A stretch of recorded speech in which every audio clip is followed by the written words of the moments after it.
Ecosystems and material cycles. Levels of organization. Individuals is part of species, but lives in its habitats and populations. Lots of different populations interact in same habitat, creating communities. Populations are dependent on each other. Ecosystem is interaction of community with non-living abiotic parts of environment. Organisms are adapted to live in conditions of their environment.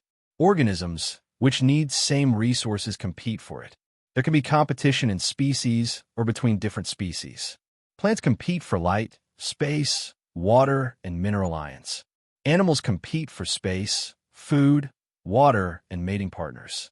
Abiotic and biotic factors affecting communities. Abiotic factor is non-living factor. Abiotic factors affect community. 1. Light intensity is light needed for photosynthesis. Rate of photosynthesis affects rate which plant grows at. Plants can be food sources or shelter for many organisms. 2. Temperature affects rate of photosynthesis. 3. Moisture levels are both plants and animals need water to survive. 4. Soil pH and mineral content affect rate of decay, and so how fast mineral ions return to soil, which are then taken up by other plants. Different species of plants thrive in different nutrient concentration levels. 5. Wind intensity and direction affect rate of transpiration, which is the movement of water from roots to leaves in plants. Transpiration affects temperature of plant and rate of photosynthesis because it transports water and mineral ions to leaves. 6. Carbon dioxide levels affect rate of photosynthesis in plants. It also affects distribution of organisms as some thrive in high carbon dioxide environments. 7. Oxygen levels for aquatic animals, so levels in water vary greatly unlike oxygen levels in air. Most fish need high concentration of oxygen to survive. Biotic factors are living factors. You need to be able to explain effect of change in biotic factors. Biotic factors affecting communities. 1.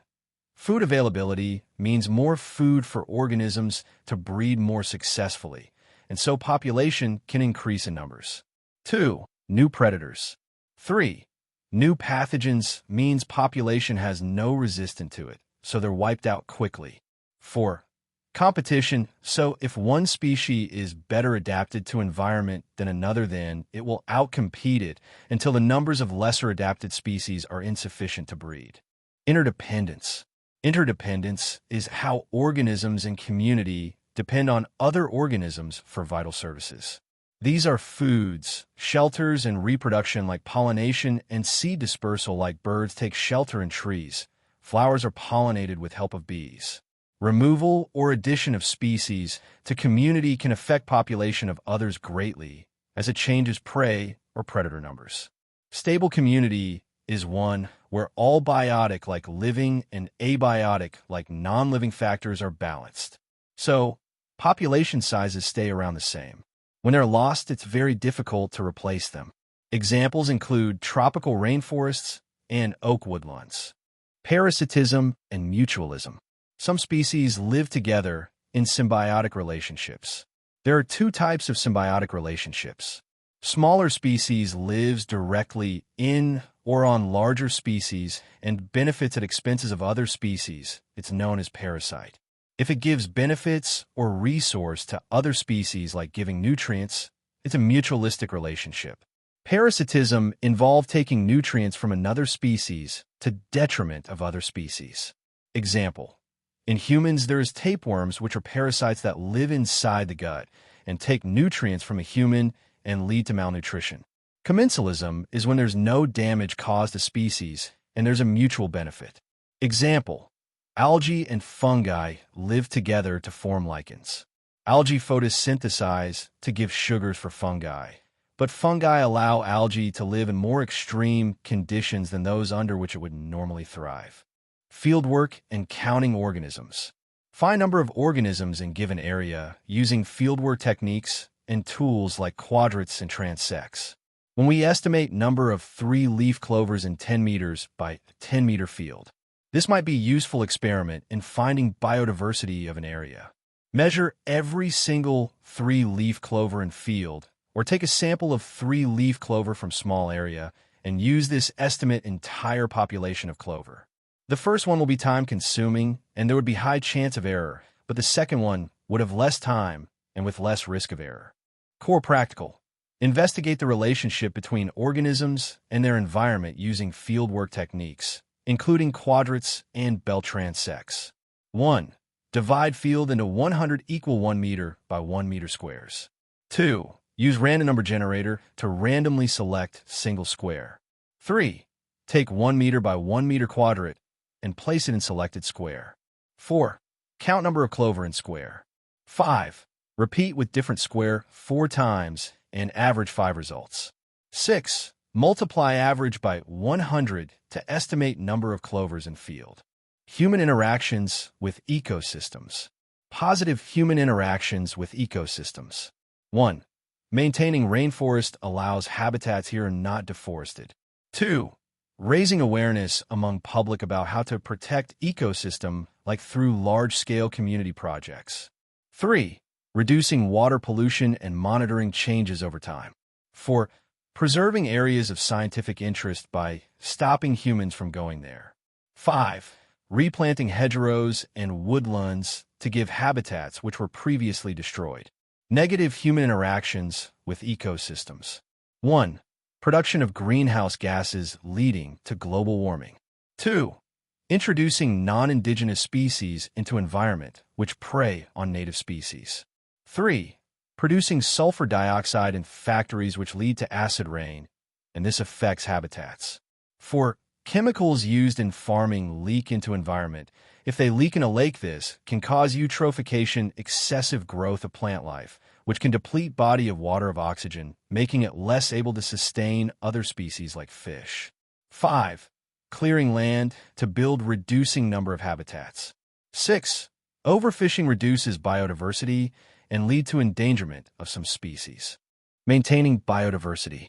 Reduce negative impact on ecosystem programs have been in place to maintain biodiversity. 1. Breeding programs stop endangered species from becoming extinct. 2. Protection of rare habitats to stop species here from becoming extinct. If damaged, they may even be regenerated to encourage populations to live here.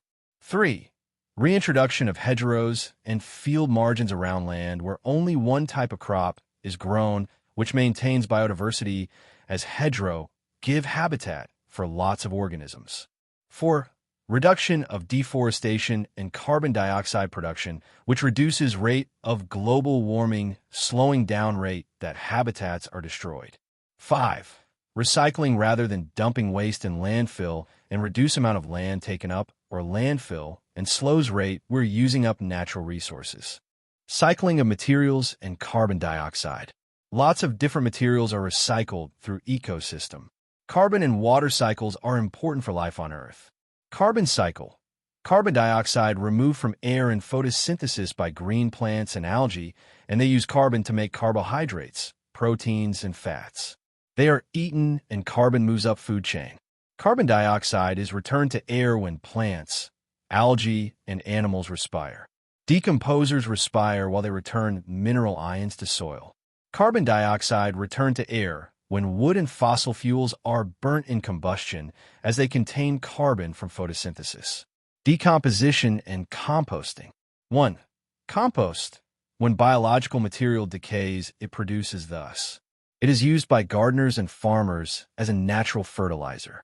So they have to give optimum conditions for decay, and if more oxygen is available, they respire aerobically producing heat, and increased temperature increases rate of decay. So compost is made quicker. 2. Methane gas. Microorganisms decompose waste anaerobically to produce methane gas. This is burnt as fuel. Biogas generators are used to make methane, and it needs a constant temperature. So microorganisms keep respiring, and it can't be stored as liquid, so needs to be used immediately. The water cycle. Sun's energy causes water to evaporate from sea, and lakes form water vapor. Water vapor is also formed as a result of transpiration in plants. Water vapor rises and then condenses to form clouds. Water is returned to land by precipitation, and this runs into lakes to provide water for plants and animals. This then runs into seas, and cycle begins again. In areas of drought, we can harness water cycle to make potable, which is drinkable water. Example, desalination is process of removing salt and other minerals from seawater to make it drinkable. It is performed by process called reverse osmosis and happens on large scale. Nitrates. Nitrogen gas in atmosphere is too unreactive, so can't be used directly by plants. Nitrogen-fixing bacteria present in root nodule of legume plant convert nitrogen gas into nitrates that can be used for growth.